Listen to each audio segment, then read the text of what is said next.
Mysteries of sound. Uh-oh. Mysteries of sound.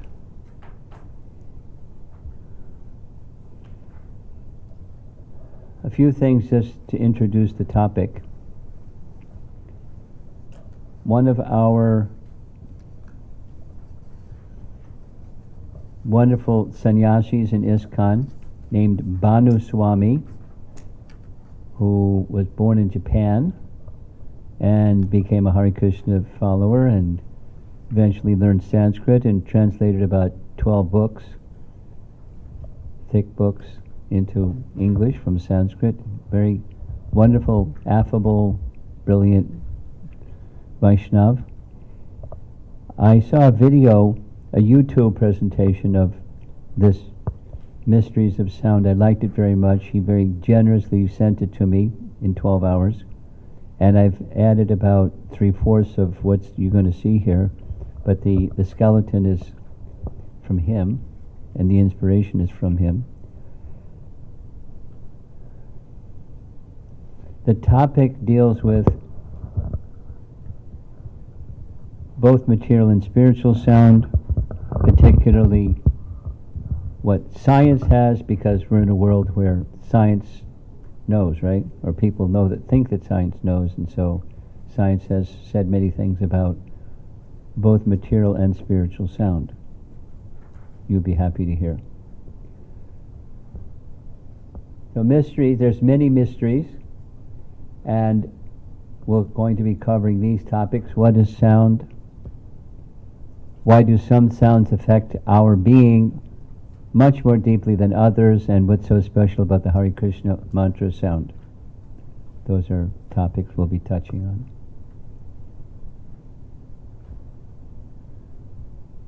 You all know who is Srila Prabhupada, right?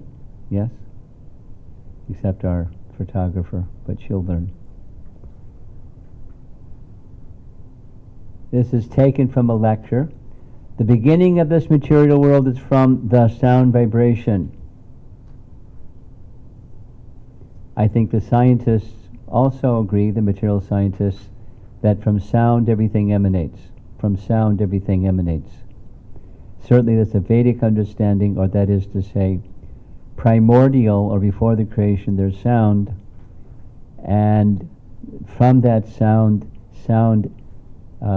agitates the unmanifest, and it becomes manifest, material nature, and shapes it. Prabhupada speaking in New Vrindavan, 1972. Sound is a symptom of the sky. By sound, we can understand that there is sky, ether. Then, by sound vibration, there is circulation of air.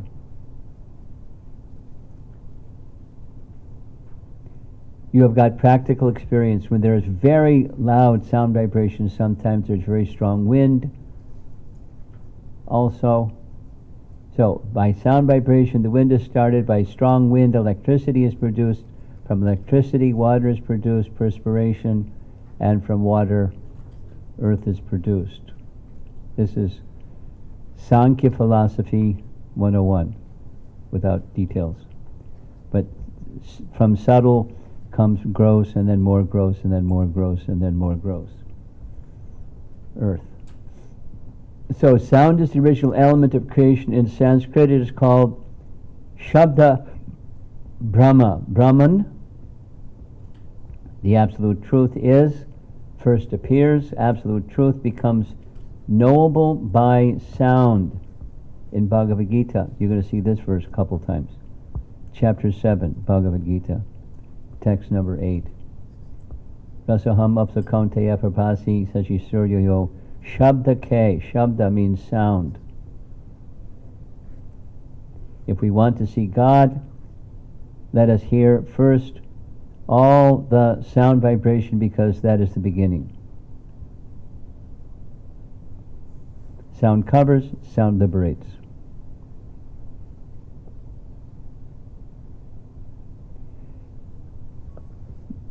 There's some way What's the procedure for circulating these PDFs? You just did it? You printed it and circulating it? This is it? Yeah. Okay. So you should have received, there's a PDF from Vedas, not what,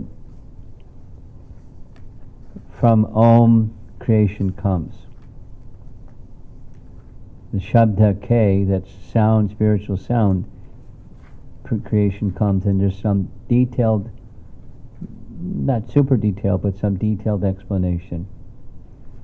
So that's a little quick definition of sound. And material sciences conception of material sound. Here we go. Whether or not we hear it, everything has a sound, a vibration of its own. For example, every part of our bodies has its own natural frequency. Vibrational medicine is based on the idea that disease is a result of those natural frequencies getting out of tune due to stress, illness, or environmental factors. Some of you are probably a little bit familiar, and going forward in time, likely you'll become more familiar with the fact that sound healing or vibrational medicine is now being integrated into allopathic medicine or Western medicine. It's been there for a long, long time in Vedic medicine, Ayurveda. For example, on the left is a chart of organs of the body, and on the right is the healthy range of frequency of those organs of the body. Different organs have a different healthy frequency, and one of the ways of helping to make health happen or become strengthened is by vibrational medicine. For example, here's an example. This is a device that an ISKCON devotee, who's a medical doctor in Switzerland, took this research and developed a technology whereby vibrational medicine, electromagnetic wave frequencies are programmed into their device by selecting from a menu, and that vibration then is transferred to the body. I have one.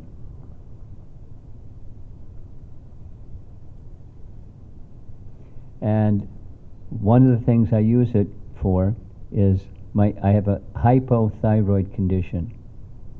There's hyper and hypo. So I have an underactive thyroid, and a little bit that I know about medicine is thyroid gland is situated around here, just below the throat, and the thyroid gland regulates all the other organs of the body. And if it's out of whack, then the other organs of the body go ramped up too much or too little. So for maybe 20-something years, I've been taking the one allopathic medicine that I take, called Synthroid, synthetic. You know, what the organ is, what the thyroid gland is supposed to do. It's underactive, and so it supplies something through a little tablet, expensive little tablet. And you know, I didn't want to start it, but I started it because I was told, you know, if you don't, you're going to be feeling weak all the time. I didn't want to feel weak all the time, so I started. And then I found out about this. And it's not that my dosage of Synthroid has reduced, but it hasn't increased. Commonly, over a period of time, organs of the body become weaker. Well, whether mine's becoming weaker or not, this little device is helping it remain stable, etc. So there's programs with this that deal with memory. When you get a little older, memory starts to go. Take my word for it. And you know, other things. Learning, you know, So they're subtle and gross. They're physical and emotional, mental. They're vibrations. We'll see this shortly as we go forward. Same idea. Everything in the universe has a vibration or frequency, because vibration moves something. Like, the particles within an atom, they're moving. They're not just stationary. And that movement is a vibration, and the vibration makes a sound. And then atoms together make molecules, and molecules move in this way and in that way and the other way, and molecules come together. And that, let's say, every mineral has a vibration. It may have a color, but it also has a vibration. Anyway, our physical bodies, every flower, plant, tree, and mineral have their own specific vibration. The fact that everything is in a state of vibration means that everything is creating sound. And it's true. Even a rock makes a sound. It's just that it's too subtle to be heard by the human ear, which is generally capable of hearing frequencies between 20 to 20,000 hertz. Now, when I started reading this and learning about this, it took a while to let it settle in. Here's a chart that shows the range of human hearing is between 20 to 20,000 hertz. Now, this little thing down here is Heinrich Rudolf Hertz, and he's the first one to verify and demonstrate again and again that electromagnetic vibrations create certain frequencies, and they're measurable, and they can be done again and again. And so he got the name Hertz. I mean, he has the name Hertz, and these frequencies took on so many hertz after him. There's a range that humans can hear. There's a range below what humans can hear, but elephants can hear.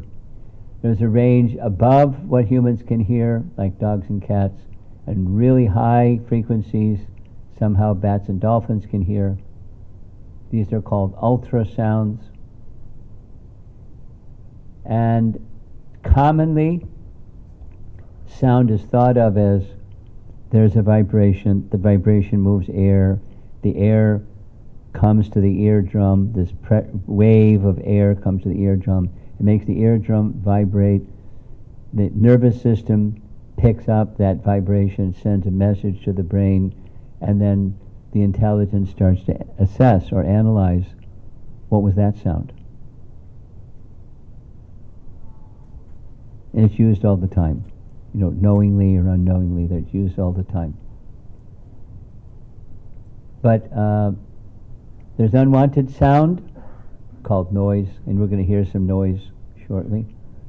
And there's lots of things that are outside of the range of the human ear to hear. Now, this is speculative in my opinion, but astronomers made some announcements that sound waves shaped the universe. There's Vedic understanding, and then there's what science says. The early universe rang, this is poetry, by the way, rang with the sound of countless cosmic bells, which filled the primordial darkness with ripples.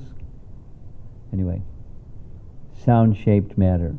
That's Science 2005. A little bit later, some scientists in Tel Aviv recording sounds of, as you see the photograph, there's a plant that they didn't give water to for a long time. And they hooked up those really sensitive microphones, and the sensitive microphones picked up sound that's in the range lower than what humans can hear, and here's what they found.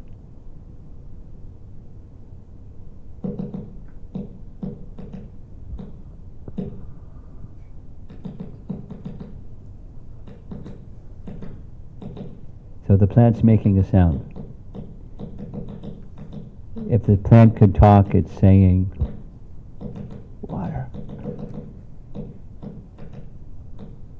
because it doesn't make that sound when it's watered. So somehow it happens.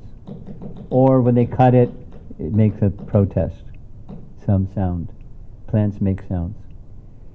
2014 in Sweden, another university, they claim to have recorded the sound of an atom. They can't even see one, so how can they record the sound? But that's their claim.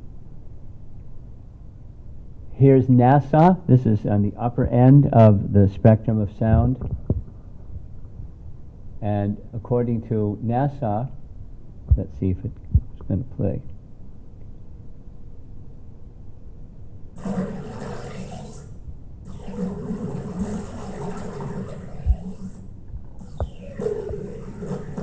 A little different sound. They claim that this is waves of plasma smashing into the Earth's magnetic field. And it makes a sound. This clashing with that makes a sound. The human sense of hearing, anyway, there's vibrations that the human ear cannot hear. And there's ways of, by technology, picking up on it. And it makes sense, to me, at least in principle, because everything is in vibration, and there's sound from everything that's in vibration. And we have our range of hearing, but it's moving. Then there's, this is saying the same thing. The range is beyond what human body can do. Here's now moving into sound and medicine, or sound and healing. I mentioned it already, but now it's becoming a more well-known after much research and seeing how it's benefiting people.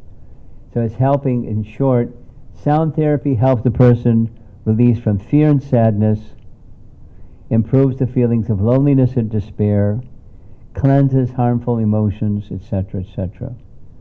And there's subtle and gross, structures of the body that can be healed through sound. Deepak Chopra has been a big advocate of this, and to add to it, sound vibration has frequencies, musical notes. This is the Western picture, and the Vedic picture is the different words ascribed to these notes, but notes have differences in frequencies. Now I'm going to tell a little story, because it connects to much of the rest of this presentation.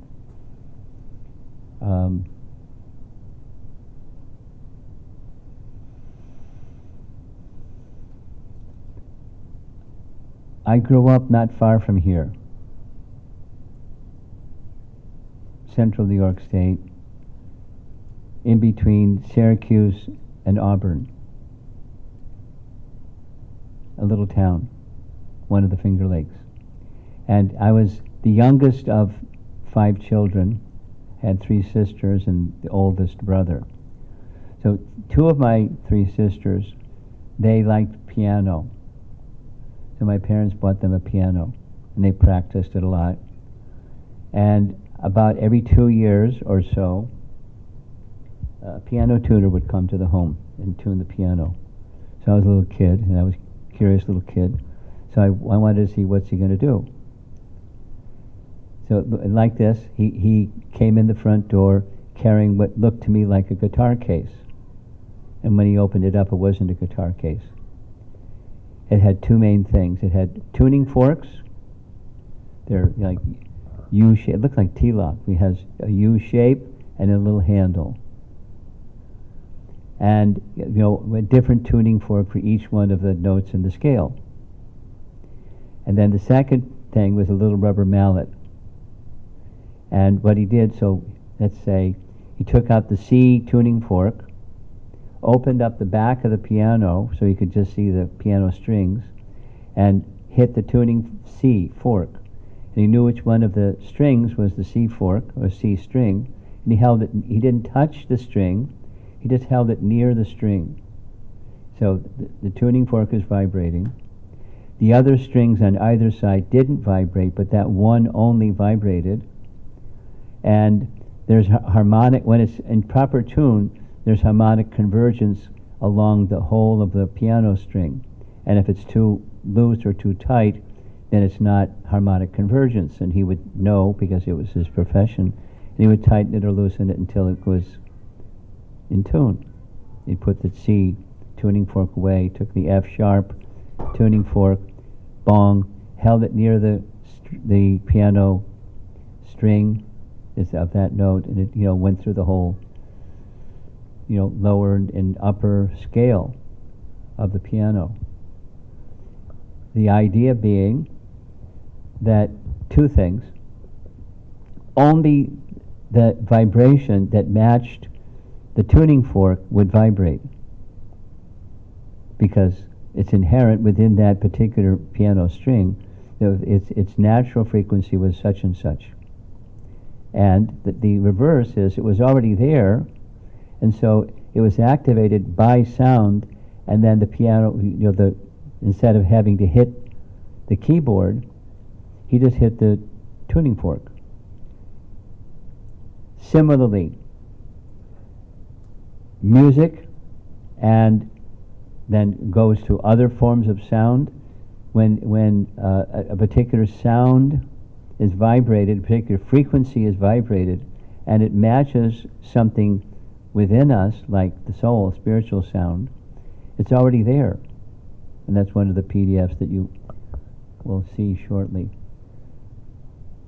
An application of this principle is the healing through chakras.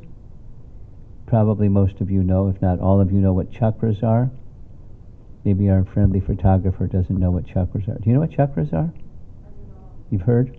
For those who are practitioners of yoga, they're energy centers in the body.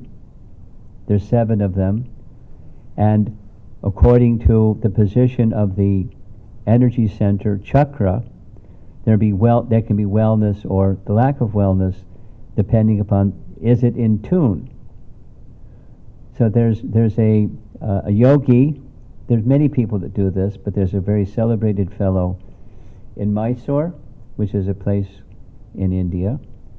And I haven't been there, but I met somebody that's been there, and he said the gentleman is a multi-billionaire because it works. Because healing, illness comes when there's improper frequency. It was mentioned before. And if it's improper frequency, through sound, he can bring that chakra to the proper frequency, and he can heal physical. And then you go up, and there's the third eye chakra, and the crown chakra, the throat chakra, the heart chakra, etc., etc. And wellness can come through sound vibration, and it works. This other thing on the right, solfeggio, sounds like an Italian name. There's certain notes that when they are used in combination, it's just like music, but it can cure or at least improve health by knowing what the science is of certain notes and how it can affect health. Not specific to chakras, but just healing.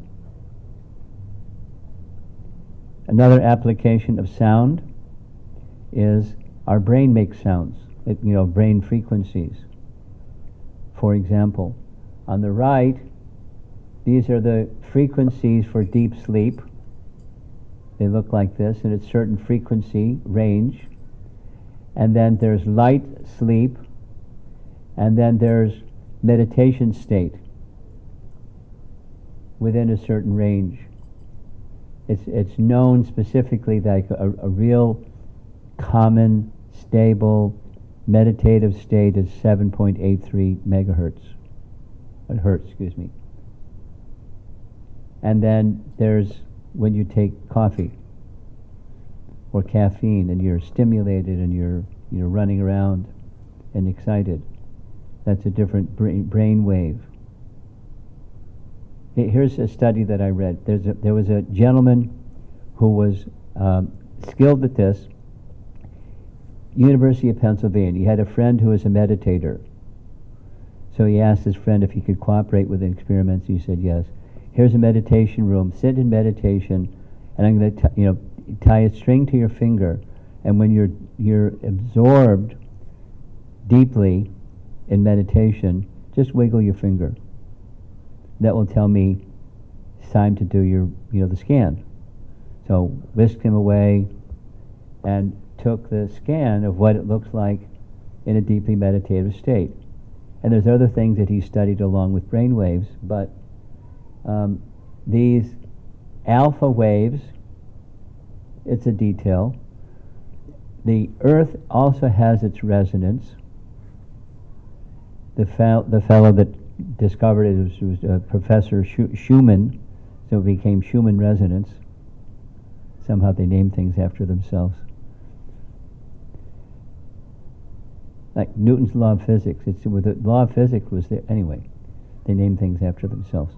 So Schumann resonance is the natural resonance. There's a slide that shows it of the Earth.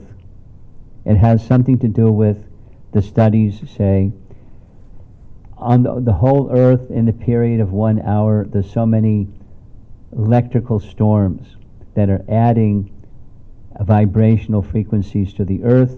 And then, in general, there's a kind of range that the Earth vibrates with, and that frequency of the Earth is the same frequency as a meditative state.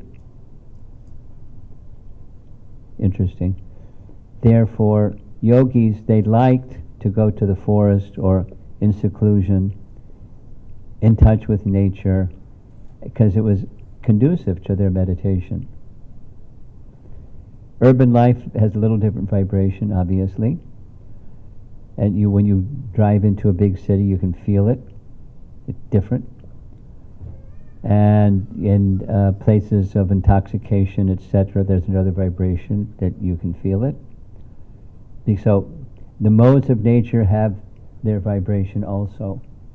Here's Pete Seeger working with people on, he was a strong believer and practitioner, helping people overcome brain disorders such as Parkinson's, Alzheimer's, and epilepsy and stroke. That's pretty serious stuff. Through sound. So that's the healing part of this presentation. Then comes the sound has form part of the presentation. Many of you who have been around devotees enough to know that the sound of Krishna's name has form. But it's not only the sound of Krishna's name have form. Material sound has form. There's a difference between the two, but material sound has form. This field is called cymatics, and what this gentleman is going to do is demonstrate how sound has form. So it has three things. There's little powder randomly distributed over a flat surface. Second is the flat surface. And the third is something that makes a sound. And there are different ways of making the sound. He's using one technique. But watch the particles of powder jumping, jumping, jumping. And after some time, short period of time, it forms a particular geometric pattern.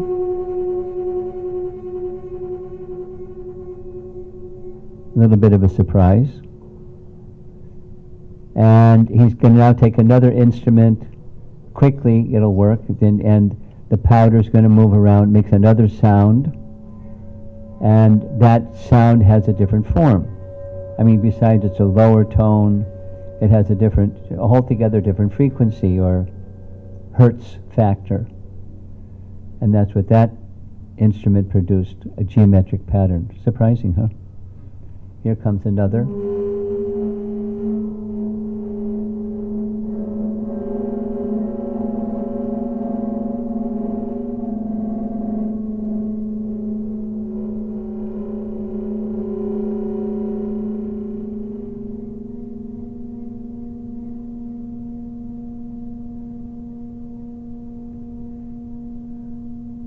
So one of the slides coming up later, it's not in the proper place, it shows this, what's the two-dimensional depiction of each note of the musical scale. It's another system other than what he's doing. It's the source that generates the sound. It's a channel that directs the sound to a flat surface, and the flat surface that has powder or sand or some light substance, and it dances around, and then they take a picture of what C looks like, F sharp looks like, etc., etc., etc. Sound has form, and that sound vibration affects us.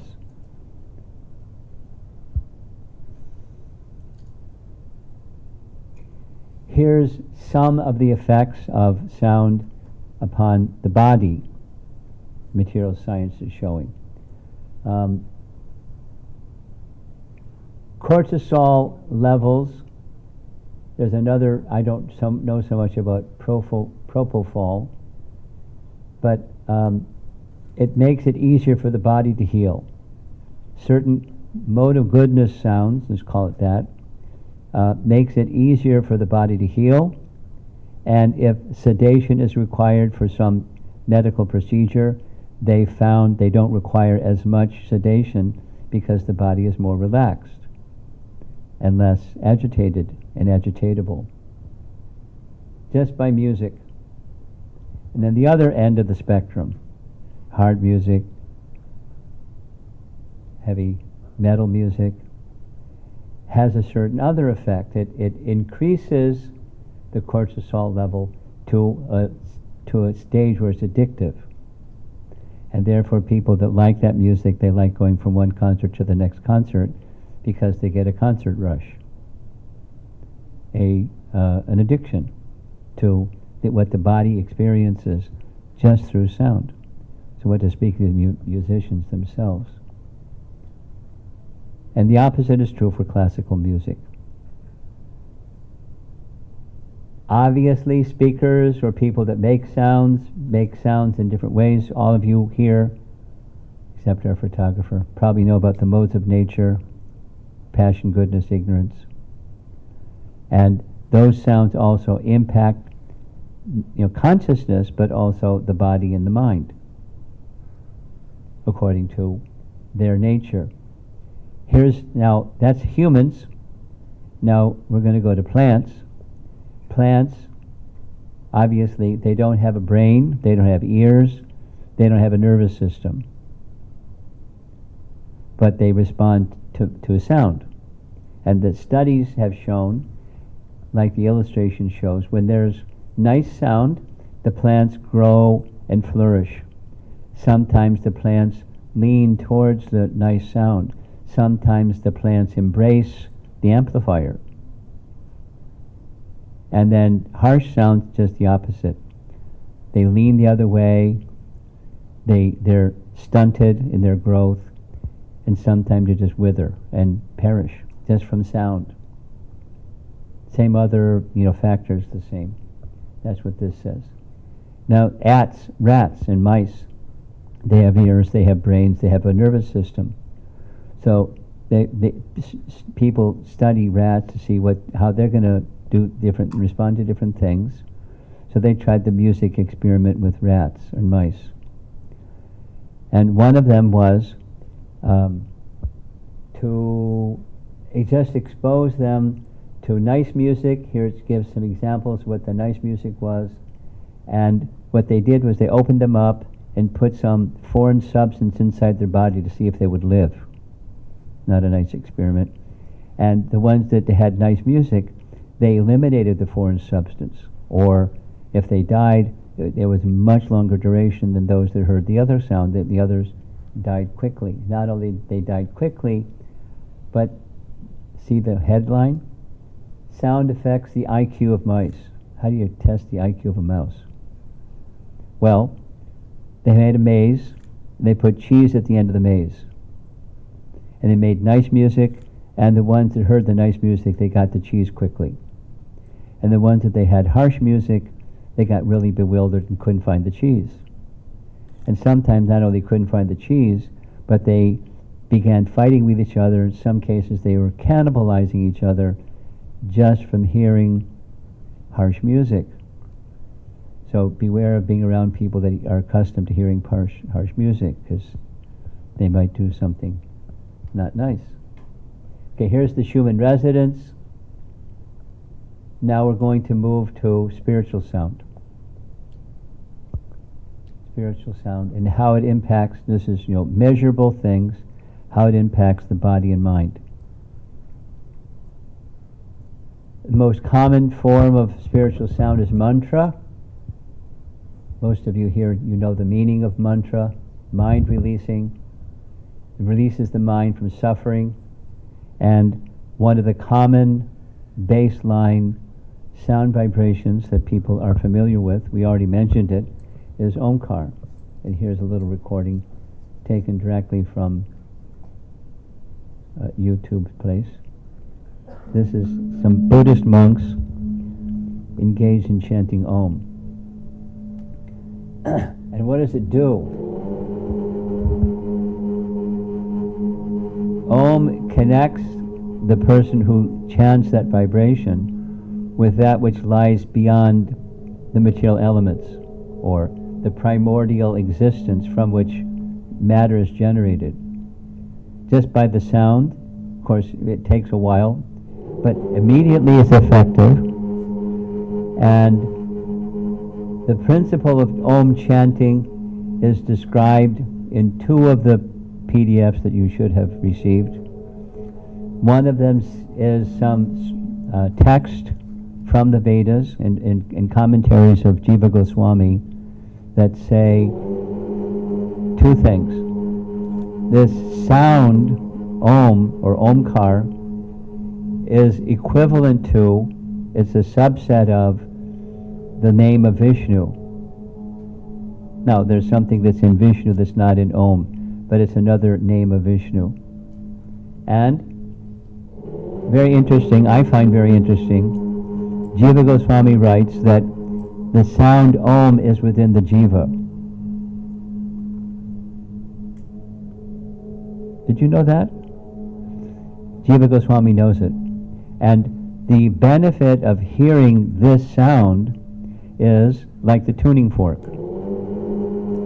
That sound resonates with what's already there, and by hearing that sound, it awakens the consciousness of our connection with what lies beyond the temporary.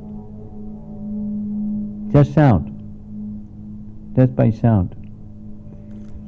And some of you know, this is a cover painting of Sri Brahma Samhita. We're going to see this image again shortly. It's Krishna playing on his flute. And when Krishna plays on his flute, this is now before the creation, before the cosmic manifestation is carried out in detail. Brahma hears the sound of his flute, it goes in his ear, it comes out his mouth in the form of a mantra, a Vedic mantra, and he meditates on that mantra. And by meditating on the mantra, he became self-realized, or he became well acquainted with the ocean of truth. So here's the fellow, Dr. Hans Jenny, that pioneered the cymatics field. Three things. An instrument that generates the sound, that's this one. There's a tube or something that directs the sound to a surface, and then there's the surface with its powder. There's the surface with its powder. And the photographs here, because he tried different sounds and different things, one of the things he wanted to find out was what happens when I generate the sound Om and direct that to this flat surface. And the answer is this. And this is a Shri Yantra. Some of you who have been around for a while, you have some idea what that is. Shri is the name of the goddess of fortune, Lakshmi. And the Shri Yantra is a two-dimensional depiction of the Vaikuntha planets, the abode of Sri Narayana, or Lakshmi Narayana. And in Vedic tradition, there's along with chanting of mantras, there's this visualization of the yantra, of the Sri yantra. They go well together. In fact, Brahma did the same thing. There's that painting again. He hears, you can look it up later if you wish. Text number 3. He heard the mantra and he meditated upon the yantra. And those of you that know Sanskrit, you can read what it says. This is the mantra. This is Klim in the center. And then the abode of Krishna is being depicted by the mantra and etched into the yantra. And then there's abodes of the petals around. That's the abodes of the gopis, Radha and Krishna the center, the gopis and the other associates of Radha and Krishna in Goloka Vrindavan. What do you think of that? This is all new stuff, huh? Okay. There's the images of sounds, of musical notes, using the cymatics technique. That's what the note looks like, so sound has shape.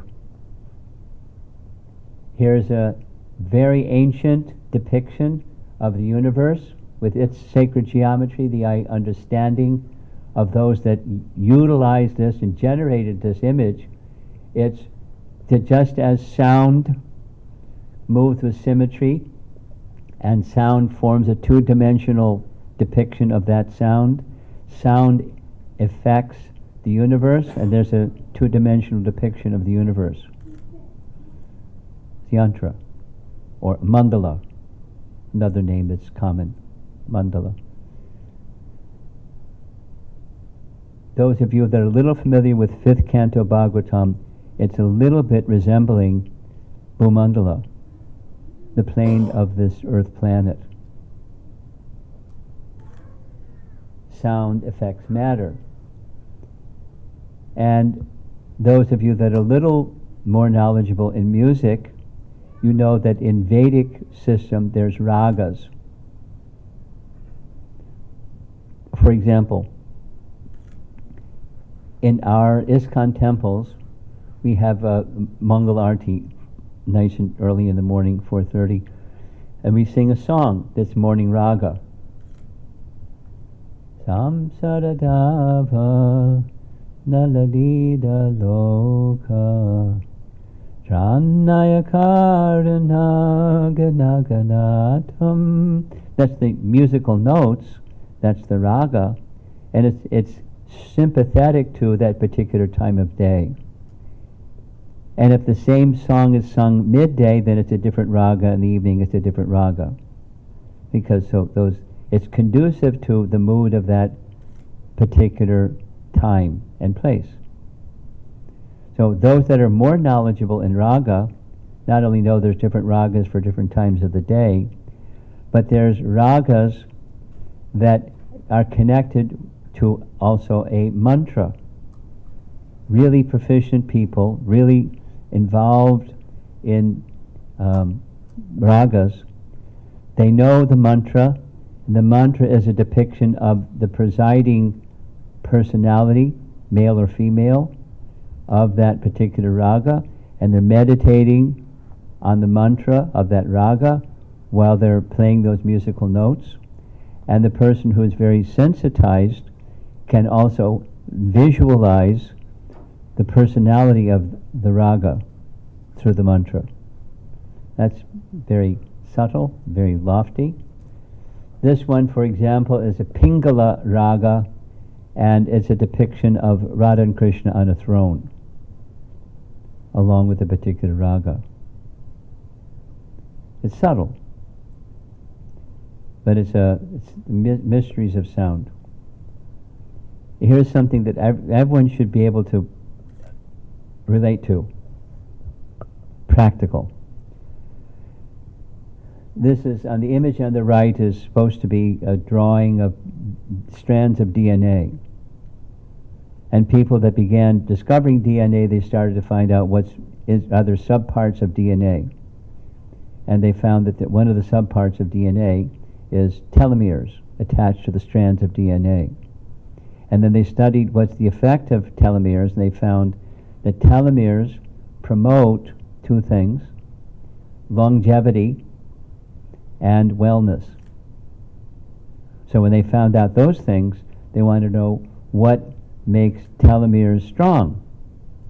So the lady that discovered this found that exercise for 10, 12 minutes a day, vigorous walking, makes telomeres stronger by 5%.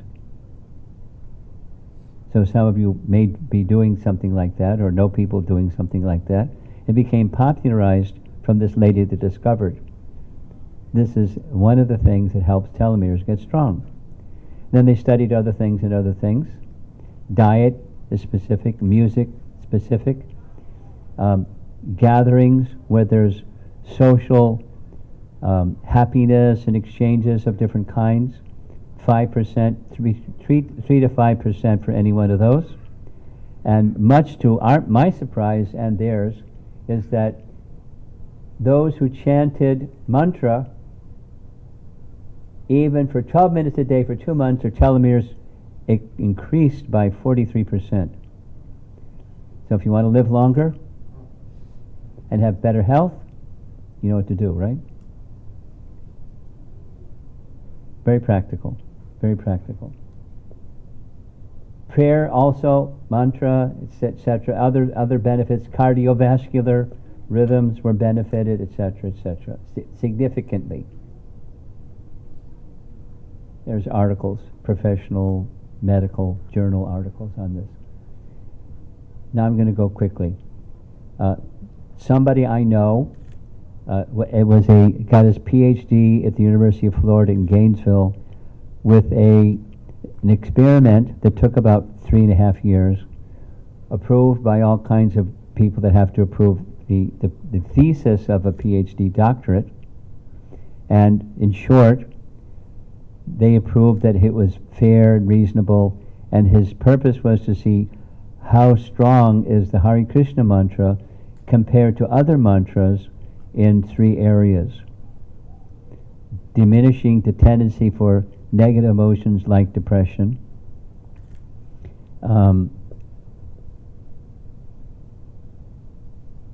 less stress and tendency for drug abuse or other addictions. So rather than going through the details, after selecting the candidates that would do the experiment, basically the criterion was they would actually do it and they would report honestly. You know, it's subjective interviews, but that was this basis of selecting the people. And they had 3 groups. One group had the Hare Krishna mantra, another group had another authentic Vedic mantra, and another was the placebo group. Gobbledygook syllables just made up, and they called it a mantra, and they told everybody the same thing.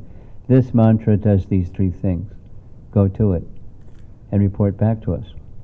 And the findings were, in all 3 departments, the Hare Krishna mantra was most effective. And at the end of his PhD, he made some recommendations for some further research about chanting. Here's Vedic conceptions.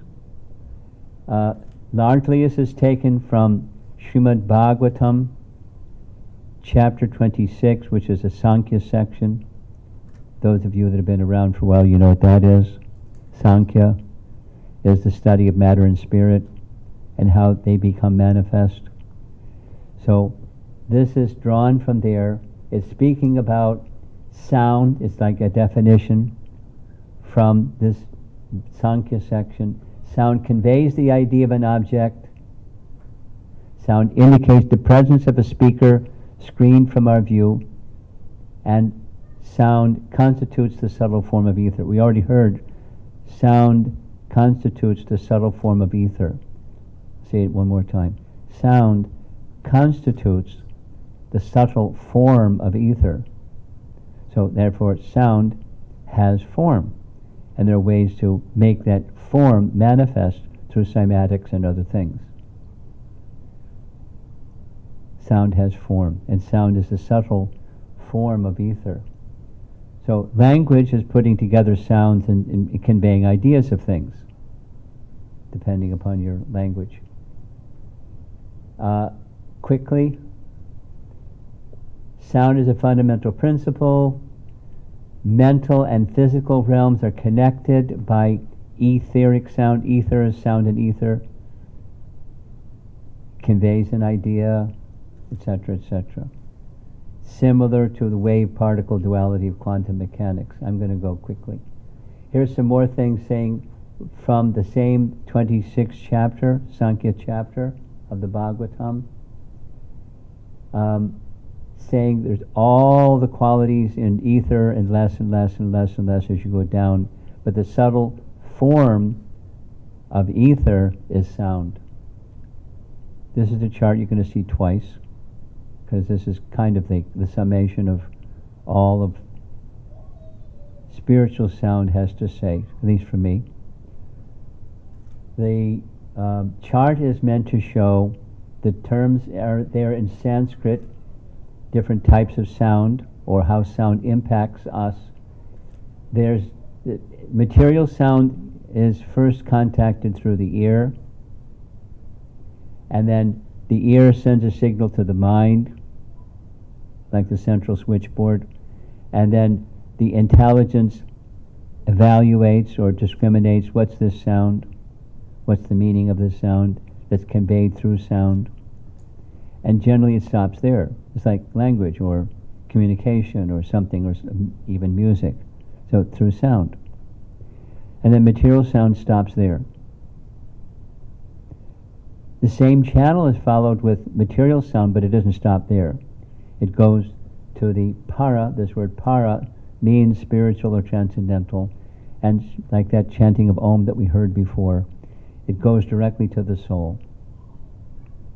Whether it's a human being or any other living entity that in which there's a soul, spiritual sound goes directly to the soul, and it does like the tuning fork does. It vibrates at a frequency or a quality that awakens the consciousness of the soul, or awakens transcendental consciousness, just by hearing the sound. It's simple. Just vibrate the sound and hear the sound. Someone else can vibrate the sound and hear the sound, or back and forth. And that's what kirtan is. We're going to be doing that shortly. And so this is all internal. This is all external.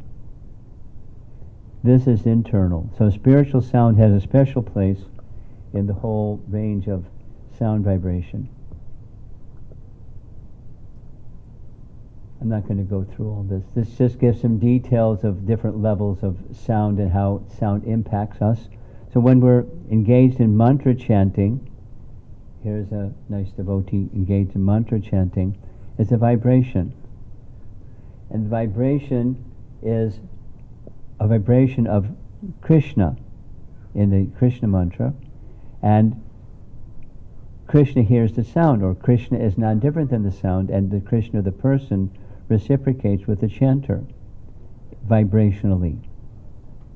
And one whose consciousness has become elevated by sound then can connect to the object named by the sound. It's a Sanskrit detail.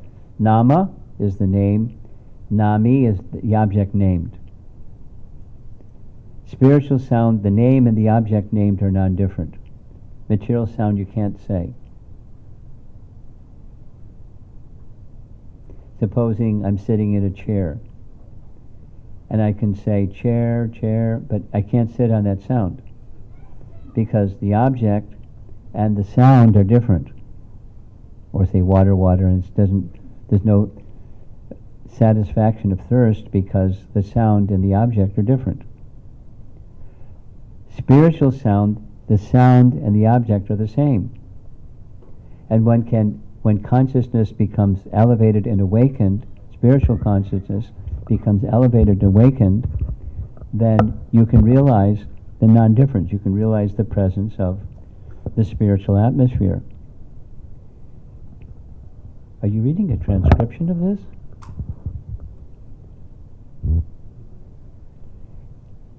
You got it. I'm fascinated what you're doing here. She's got a little device that's not only recording the sound, but it's transcribing the sound as I speak. Cool. Okay, mysteries of sound. Material sound entangles, spiritual sound releases. We're entangled in material sound.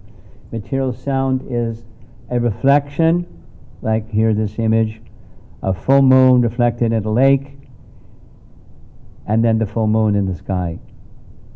And the full moon that's reflected in the lake has no substance. It looks like the moon that's in the sky, but there's no substance. So similarly, material sound is a reflection of something that comes from a spiritual place, a spiritual source. We're not aware of it because we're absorbed in the reflection, identifying with the reflection, interacting with the reflection, and being unaware, covered by illusion from what that source is. So the text on the right is Prabhupada explaining, if you have higher consciousness, when you hear even a material sound, you understand its connection with the source. Here's a little example I like. I like Sri Brahma Samhita. And one verse in Sri Brahma Samhita, it's text 24, I think. It says, this is a depiction of Goloka, the topmost spiritual planet. And it says there that the spiritual planet is protected on 4 quarters by tridents. But those tridents aren't like spears, it's mantra. Sound. For example, within the Vedas, it's not within Brahma Samhita, but there's the trident in the northeast corner. And that trident in the northeast corner is a mantra, and there's the mantra. Om Ham Ishanaya Namaha. That protects Goloka Vrindavan through mantra. So unqualified persons can't enter because mantra checks them. It's a detail, but sound is everywhere in the spiritual and the material realm, and mantras that are of the spiritual world, and we hear and vibrate those mantras, connects us to the spiritual realm. This is, Prabhupada liked the word gramophone because during his time that's what was prevalent. The point here that's in the text is when the gramophone, or when the reproduction of sound, just like what you're doing over here, when that reproduction of sound is being played back, the person's not in the box, but it's in one sense not different, in another sense it's different than the person, but it's representing the person. And one takes mantra and it connects one with one's source. On the right side, this is a painting of a guru giving mantra to this young boy, cowherd boy named Gopakumar, and through chanting of his mantra, his consciousness expands, he experiences many, many things. It's a very interesting journey, and he enters the spiritual world, and he is reunited with Krishna through sound. But the sound and Krishna are now different, and his consciousness becomes more Krishnaized, or brought in tune with his real identity and his relationship with Krishna. And that's what happens with mantra, including the Maha Mantra. I'm going to keep moving quickly because of time. When the heart is pure and soft like butter, it is more in sync with the transcendental sound vibration of the Hare Krishna Maha Mantra, and the soul's journey back home, back to Godhead, is accelerated. Maybe slow going in the beginning, however, as one becomes a little more purified through sound vibration, one gets closer and closer to that direct experience that the sound and the person named by the sound are the same. So that's the art of meditation. And here's our final slide. This is a little example. It's a recording of nice music plus sounds of waves. And shortly you're going to hear Prabhupada's voice chanting the Hare Krishna mantra slowly and softly. And I wonder what this recording is going to show in front of you there. Nothing?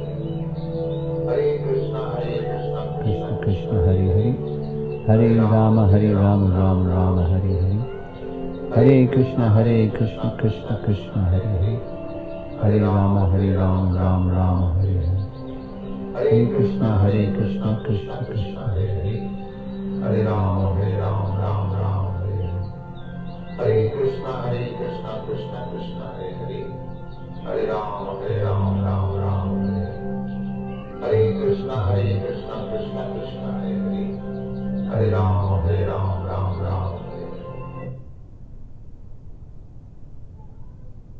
How many here are already on a regular basis chanting Hare Krishna Mahamantra like this? Many. Most. Those of you that are not regularly,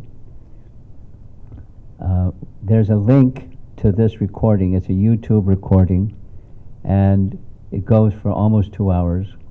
And if you like, you can make an experiment, 12 minutes every day for 2 months, and watch your telomeres grow.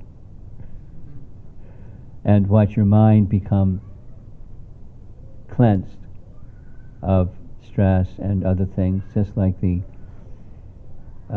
University of Florida at Gainesville, the experiment showed, or PhD research showed. Invite you. And if you're already chanting, I know some people that chant along with this or other recordings of Prabhupada as part of their daily, I don't do it, but as part of their daily mantra meditation, because the sound vibration of a pure devotee has special power, special potency. You might consider that. So there's our topic, mysteries of sound material. What is sound?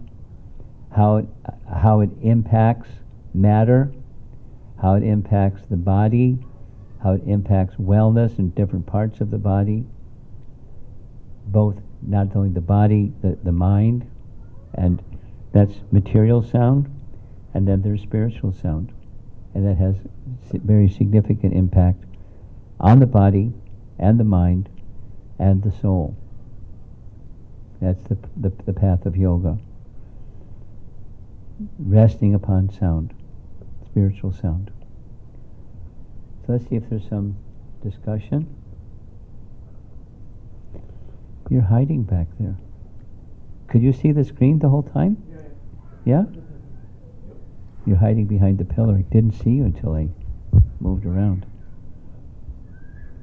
Comments or questions?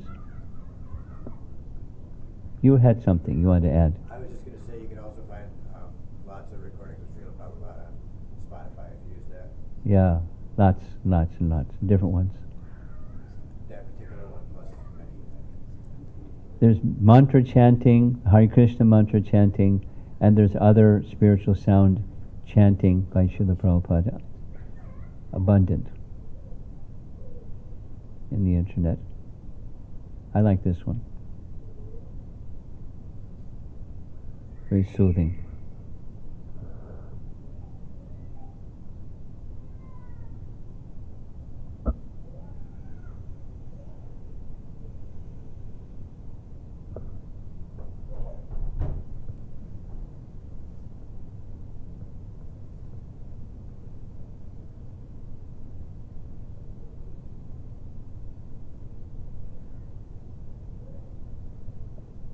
What's your machine doing now?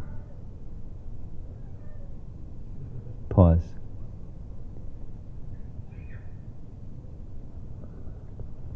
Since you're new to this, I'm curious to hear what you think about all of this.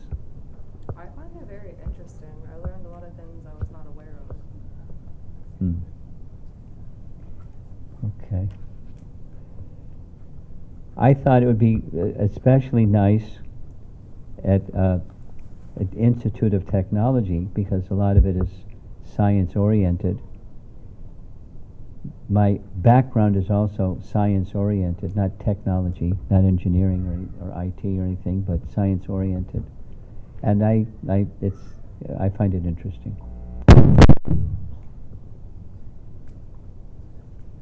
Are we okay? Yep. What do you want me to do? Oh, you want, okay, portable, okay. But no one's raising their hand, so. Go ahead, intimidate somebody. Any questions? Okay, I think we're done. Thank you very much. And I brought some Mahaprasadam. You probably, oh, you have something. Your machine has something. I'm curious how it would connect deafness with the mysterious of sound. So go take the mic so people. How would you connect deafness with the mysterious of sound? How do you connect what with sound? Yes. What? Like, if a person were to be deaf, how If would they're that deaf. impact them with Okay. the sound of mantra? Something like that. Because it goes directly to the soul, it impacts the soul. It doesn't mean by hearing mantra, their auditory faculty is restored. That doesn't mean that. It means that it's going directly to the soul.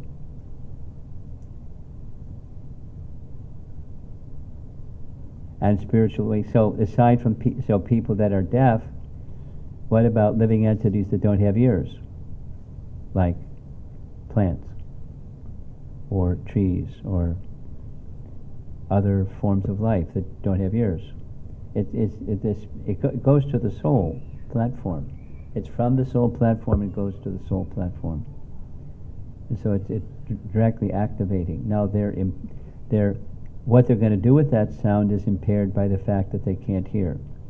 But nonetheless, it's acting on the platform of the soul.